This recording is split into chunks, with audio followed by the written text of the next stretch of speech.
सोचिए बुलडोजर राज में क्या हो सकता है।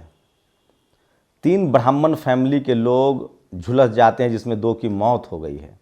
घटना कानपुर देहात की है, लेकिन एक भी टीवी अखबार इस खबर में सरकार से सवाल नहीं पूछ रहा है। ब्राह्मण समाज के लोग भी नाराज़ हैं, सवाल तो पूछ रहे हैं, लेकिन न कोई डीएम से सवाल पूछ रहा है, न कोई सीएम से सवाल पूछ रहा है। तो क्या अपनी सरकार को बचाने के लिए अपने लोग की मौत पर भी लोग नहीं जगेंगे? और पूरा सोशल मीडिया पूछ रहा है कि सोचिए, मुसलमानों पर बुलडोजर चलता था तो लोग ताली बजाते थे, दलितों पर बुलडोजर चलता है तो ताली बजाते हैं, पिछड़ों पर बुलडोजर चलता है तो ताली बजाते हैं। अब तो सवर्ण समाज पर भी बुलडोजर चलने लगा, अब कौन ताली बजाएगा? आप सोचिए क्या हो सकता है, आप कल्पना कर सकते हैं। लेकिन सोचिए, ये भी हो रहा है। तो सबसे ज़्यादा आज की वायरल खबर है, जिस तरह से यूपी में 3 लोग मरे। हम तस्वीरें नहीं दिखा सकते क्योंकि बहुत विभत्स है, लेकिन हम आपको खबर बता रहे हैं। वहीं बीबीसी पर छापा, ये भी आज की बड़ी खबर है जो हम आपको दिखा रहे हैं। किस तरह से बीबीसी पर छापा पड़ा है, उसको इनकम टैक्स ने सर्वे की बात कही है। सोशल मीडिया पर लोग उसको छापा लिख रहे हैं, लेकिन इनकम टैक्स कह रही कि ये सर्वे हो रहा है। दिल्ली और मुंबई दफ्तर पर सर्वे चल रहा है।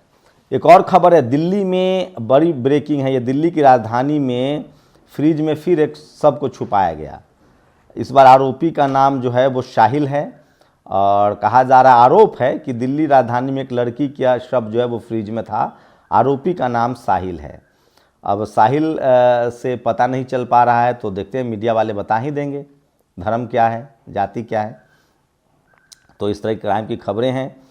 और मैं तो कहता हूं कि बीबीसी के दफ्तर पर बुलडोजर चलाया जाए, मतलब भारत में रहकर कुछ भी छापेंगे।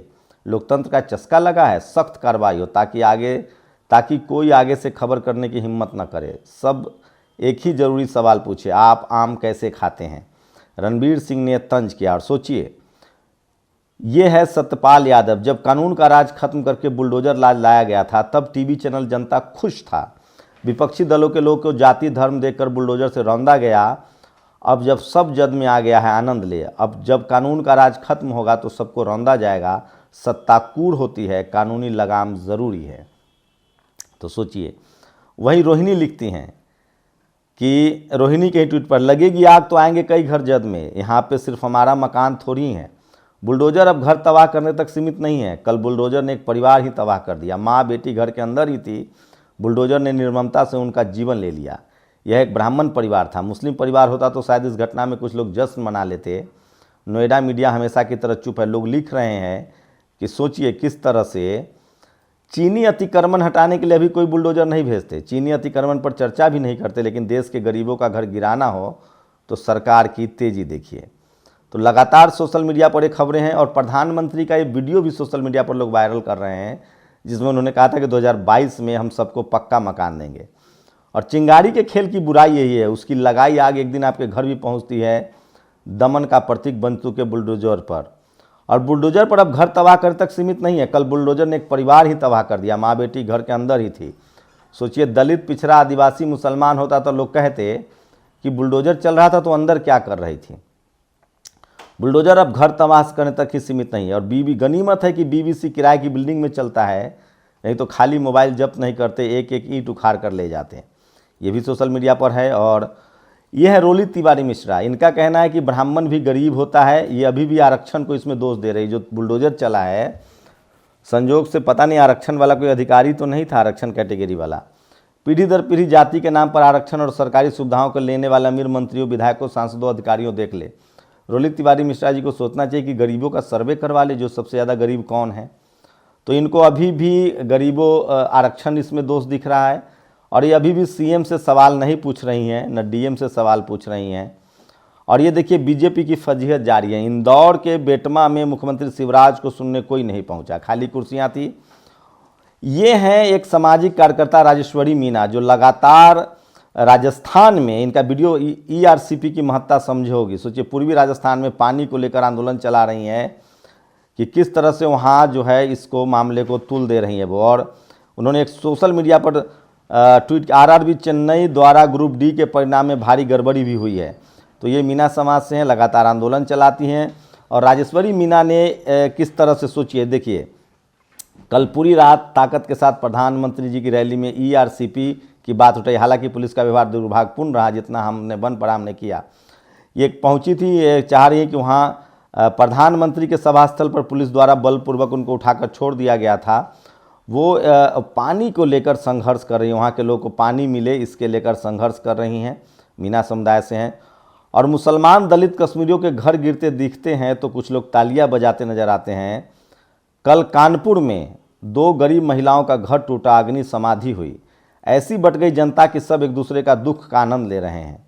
कल ये ज़मीन कौड़ी के भाव अमीरों को दे दी जाएगी और तब सब ताली बजाएंगे। तो सोचिए, चंद्रशेखर रावण ने भी इस घटना की निंदा की है और सरकार सवाल से पूछ रहे हैं। पूरा ब्राह्मण समाज भी सवाल पूछ रहा है, पूरा बहुजन समाज भी सवाल पूछ रहा है। लेकिन सवाल यही है कि जब इस देश का SC ST OBC माइनॉरिटी जब इस तरह के आरोप जब वो काम करता है तो उसको क्यों नहीं बचाया जाता है। और गरीब ब्राह्मण परिवार था, हिटलरशाही सरकार ने जिंदा जलाकर मार डाला। यदि सवर्ण गरीब परिवार को PM आवास मिला होता तो। और मध्य प्रदेश की राजधानी भोपाल में भीम आर्मी OBC महाद्वारा जो रैली थी उसका अभी भी लोग सोशल मीडिया पर वीडियो शेयर कर रहे हैं। और धीरेन्द्र शास्त्री के शरण में पहुंचे कमलनाथ, तो कांग्रेस और उसमें बहुत फर्क नहीं है।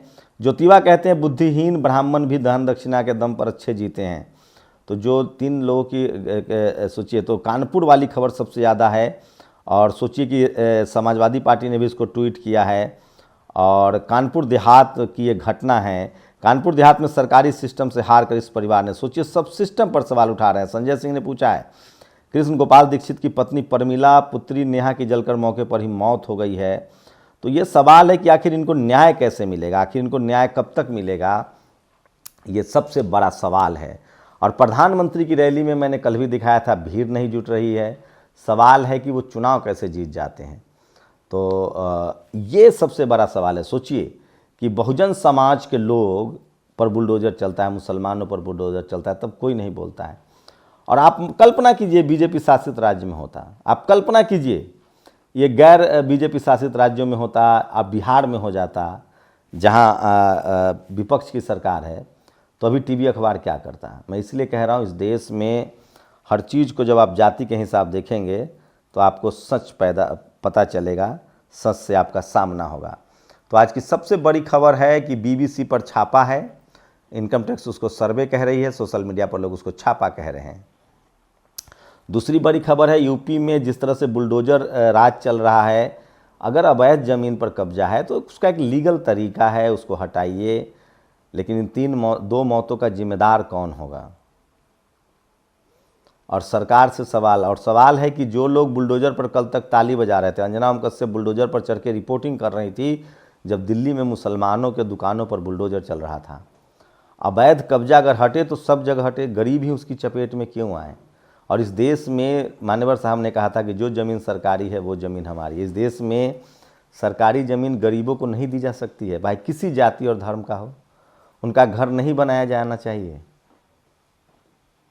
प्रधानमंत्री ने कहा था 2022 में सबका पक्का मकान होगा, क्या हुआ। क्या आप सरकार के डर से ईमान की बात नहीं करेंगे। आप लोग अपनी प्रतिक्रिया जरूर दीजिए, शुक्रिया। नेशनल दस्तक की आपसे गुजारिश है कि अगर इसको बचाना चाहते हैं तो नेशनल दस्तक को सब्सक्राइब करने के लिए रेड कलर के सब्सक्राइब बटन को दबाएं, फिर बेल आइकन की घंटी दबाएं। नेशनल दस्तक को बचाने के लिए बहुत जरूरी है कि हर खबर को शेयर करें, लाइक करें, कमेंट जरूर करें।